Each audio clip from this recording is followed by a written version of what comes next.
छत्रपती संभाजीनगर लोकसभेसाठी महायुतीचा उमेदवार अजूनही ठरलेला नाही। मात्र पालकमंत्री संदीपान भुमरे यांच्या कार्यालयात महायुतीच्या सगळ्याच पदाधिकाऱ्यांची आत्ताच बैठक पार पडलेली आहे। आपण जर इकडे बघितलं तर महायुतीचे पदाधिकारी सुद्धा या बैठकीला उपस्थित असल्याचं आपल्याला पाहायला मिळतंय। केंद्रीय अर्थ राज्यमंत्री डॉक्टर भागवत कराड या बैठकीला आहेत, संदीपान भुमरे सुद्धा बैठकीला उपस्थित आहेत, त्यानंतर अतुल सावे बैठकीला उपस्थित आहेत, राष्ट्रवादी काँग्रेसकडून सतीश चव्हाण, संजय केनेकर, राजेंद्र जंजाळ, आमदार प्रदीप जयस्वाल सुद्धा आहेत। जिल्हाध्यक्ष आणि सगळे पदाधिकारी या ठिकाणी बैठकीला उपस्थित आहेत। भरत राजपूत आहेत, शिवाजी दांडगे आहेत आणि अभिजित देशमुख सुद्धा या बैठकीला या ठिकाणी उपस्थित आहेत। आणि उमेदवार ठरला नसला तरी कामाला सुरुवात करायचा निर्णय या बैठकीमध्ये झालेला आहे। नक्की कशा स्वरूपाची बैठक पार पडलेली आहे आपण सुरुवात करणार आहोत। केंद्रीय अर्थ राज्यमंत्री डॉक्टर भागवत कराड यांच्यापासून। कराड साहेब, पालकमंत्र्यांच्या ऑफिसमध्ये तुम्ही सगळेजण एकत्र बसलात, तुमची चर्चा झालेली आहे, काय सांगाल? आज पालकमंत्री यांनी सर्वांना बोलवलं होतं आणि त्यामध्ये एकच मुद्दा आहे, येणाऱ्या काळामध्ये छत्रपती संभाजीनगरचा लोकसभेचा खासदार हा महायुतीचा असावा आणि म्हणून त्याची तयारीची म्हणून एक बैठक पार पडली। त्यामध्ये सर्व म्हणजे भारतीय जनता पार्टी, शिवसेना आणि अजितदादा राष्ट्रवादी काँग्रेस या सर्वांना बोलवलं होतं। त्यामध्ये आता चर्चा चालू आहे, बघू मीटिंगमध्ये काय होतं ते। पालकमंत्री संदीपान भुमरे सुद्धा आपल्यासोबत। भुमरे साहेब, काय सांगाल? आज महायुतीच्या पदाधिकाऱ्याची, विशेष म्हणजे शहरातल्या पदाधिकाऱ्याची बैठक बोलवली होती आणि महायुतीचा उमेदवार कोणी असो जास्तीत जास्त मताधिक्याने निवडून कसा येईल याच्यासाठी आमची चर्चा झालेली आहे आणि तशा पद्धतीनं आम्ही चर्चा करून नियोजन करतोय। सावेसाहेब, तुम्ही काय सांगाल? महायुतीचे सर्व पदाधिकारी, मंत्री, आमदार, जिल्हाध्यक्ष सगळे आम्ही एकत्र आज इकडे बसलो आहेत। येणारी लोकसभेची निवडणुकीमध्ये माननीय मोदीजींच्या पाठीमागे खंबीरपणे उभा राहणारा खासदार या छत्रपती संभाजीनगरमधून निवडून आणण्याकरता आमच्या सगळ्यांची आज इकडे एक पहिले प्राथमिक स्वरूपातली बैठक झाली आणि ह्या निवडणुकीचं कार्यालय कुठे असावं, पुढची रणनीती कशी असावी या विषयावर एक प्राथमिक स्वरूपात आमची आज चर्चा झालेली आहे आणि नक्कीच आम्हाला खात्री आहे की छत्रपती संभाजीनगरची लोकसभेची जी निवडणूक आहे ती महायुतीचाच उमेदवार जिंकेल। हे सगळे तीनही प्रतिनिधी आहेत, कामाला लागतो असं सांगतात। मात्र हे तिघही लोकसभेसाठी इच्छुक होते। आपण या सगळ्यांच्या मनात आत्ता काय चाललंय हे पुन्हा एक प्रश्न घेऊन विचारणार आहोत। साहेब, तुम्ही इच्छुक होता, भुमरे साहेब इच्छुक होते, साहेब इच्छुक होते, उमेदवार निश्चित झालेला नाही, आता काय भूमिका आहे तुमची? आमची भूमिका एकच आहे, कुठल्याही परिस्थितीमध्ये महायुतीचा उमेदवार निवडून आणणं आणि त्या माध्यमातून प्रधानमंत्री मोदी साहेबांची तिसरी टर्म ज्यावेळेस सुरू होईल तर त्यावेळेस लोकसभेचा खासदार हा प्रधानमंत्री मोदी साहेबांना मत देणारा असावा, म्हणून ही आमची बैठक आहे आणि त्यासाठी आम्ही अहोरात्र प्रयत्न करून लोकसभेचा महायुतीचा खासदार। संभाजीनगरच्या जनतेच्या मनात अजूनही एक प्रश्न आहे की उमेदवार कोण? उमेदवार हे महायुतीचे नेते ठरवतील, तो उमेदवार। अजूनही तुम्ही दावेदार आहात? महायुतीचे नेते ठरवतील, ते आम्हाला मान्य असेल त्याचंच आम्ही काम करणार आहोत। भुमरे साहेब, उमेदवार कोण? उमेदवार महायुतीचा। पण ह्या प्रश्नाचं कोडं कधी संपणार आहे? कारण लोक अजूनही वाट पाहत आहेत की उमेदवार निश्चित झालेला नाही, तुमच्याही नावाची चर्चा आहे। नाही, चर्चा मी सांगितलं की महायुतीचा उमेदवार राहणार आहे आणि महायुती ज्याला उमेदवारी देईल तो आम्ही इथं जास्तीत जास्त मताधिक्याने निवडून आणू। म्हणून मला एक सांगायचं आहे की इथला जो खासदार राहील हा महायुतीचा खासदार राहील। अतुल सावे सुद्धा आहेत, त्यांना सुद्धा इच्छा होती ही लोकसभा निवडणूक लढवण्याची। साहेब, उमेदवार फिक्स झालेला नाही, तुम्ही अजूनही इच्छुक आहात का?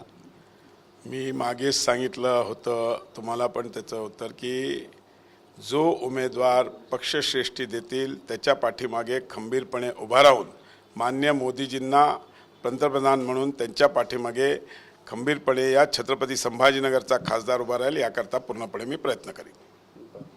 हे तीनही नेते भाजप आणि शिंदे गटाकडून खासदारकीसाठी इच्छुक होते, मात्र राष्ट्रवादी काँग्रेस या स्पर्धेत कुठंच नव्हती। महायुतीचा घटक पक्ष आहे, उमेदवार निश्चित झालेला नाही। राष्ट्रवादीला काय वाटते समजून घेऊयात। नाही, असं आहे की उमेदवार हा महायुतीचा असेल आणि इथला पुढचा खासदारसुद्धा महायुतीचा असेल एवढं सांगतो.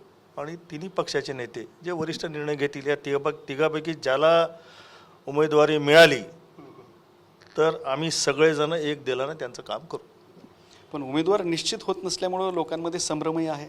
गुढीपाडव्याला उमेदवार जाहीर होईल. हे तुम्ही तारीख सांगताय. हो, गुढीपाडव्याला उमेदवार जाहीर होईल. या तिघापैकी एक जण तो असेल. साहेब, गुढीपाडव्याला उमेदवाराची तरी गुढी उभारली जाणार आहे. यस, गुढीपाडव्याला नक्कीच श्रेष्ठी उमेदवाराचं नाव डिक्लेअर करतील आणि आम्ही सगळेजण त्या उमेदवाराच्या पाठीमागे खंबीरपणे उभा राहून त्याला निवडून आणण्याकरता पूर्णपणे प्रयत्न करू. भुमरे साहेब, गुढीपाडव्याला तुम्ही असाल का कोण असेल?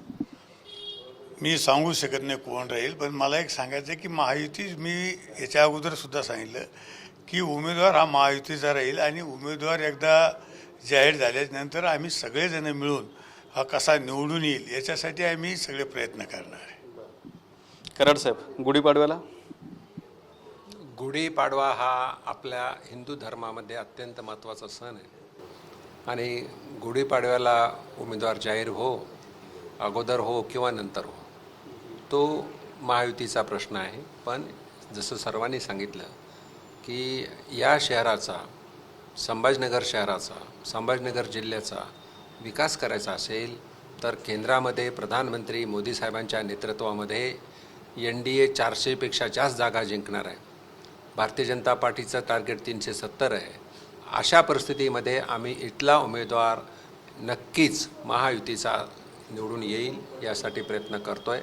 आणि पुढचं पाऊल आमचं या शहराचा, संभाजीनगराचे प्रश्न आम्हाला माहीत आहे, संभाजीनगर जिल्ह्याचे प्रश्न आम्हाला माहीत आहे, ते संसदेमध्ये मांडून जास्तीत जास्त आर्थिकदृष्ट्या या भागाला, विशेषतः संभाजीनगर जिल्हा, मराठवाड्याला निधी कसा मिळेल त्यासाठी सुद्धा आम्ही प्रयत्न करणार आहोत. नक्कीच विकासासाठी प्रयत्न करणार असं सांगतायत. इतरही सगळे पदाधिकारी आहेत, त्यांच्याशी बोलणार आहोत.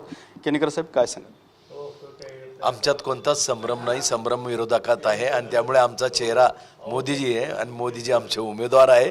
त्यामुळे आम्ही भरभक्कमपणे एकत्र बसलेलो आहे आणि भरभक्कमपणे येणारा उमेदवार निवडून आणणार आहे. शिंदे गटाकडून आणखी एक उमेदवार इच्छुक होते, त्यांनी आपली दावेदारी सांगितली होती. राजेंद्र जंजाळ जिल्हा प्रमुख आहेत. कायम आहे अजून, सांगितली होती नाही, कायम आहे. इच्छुक आहात अजून? हो, आहे ना. गुढीपाडव्याला तुमचं नाव? जे कोण वरिष्ठ ठरवतील, कोणी जरी असलं उमेदवार, कोणी जाहीर झाला तो उमेदवार मीच असल्यासारखं या ठिकाणी आम्ही महायुतीच्या उमेदवाराचं काम करणार आहोत.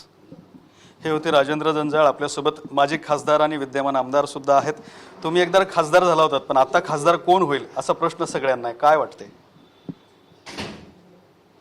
आजच्या या बैठकीला आमच्या सर्व उपस्थित पालकमंत्री आहे, देशाचे अर्थराज्यमंत्री आहेत, या ठिकाणी आमचे दुसरे मंत्री आहेत, सर्व काँग्रेस, आपला भाजप, शिवसेना, राष्ट्रीय काँग्रेसचे सर्व पदाधिकारी या ठिकाणी उपस्थित आहे.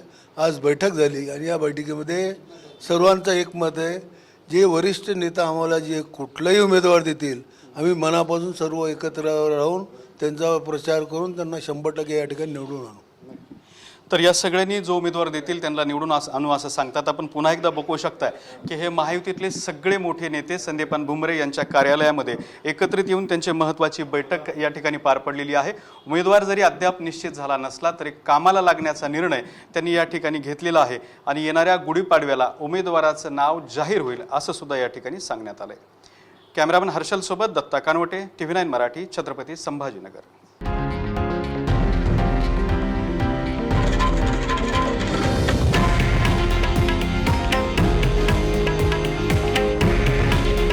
हे आहे देशातील नंबर 1 न्यूज नेटवर्क आणि आपण पाहत आहात TV9 मराठी. काळजी तुमची, हित महाराष्ट्राचं.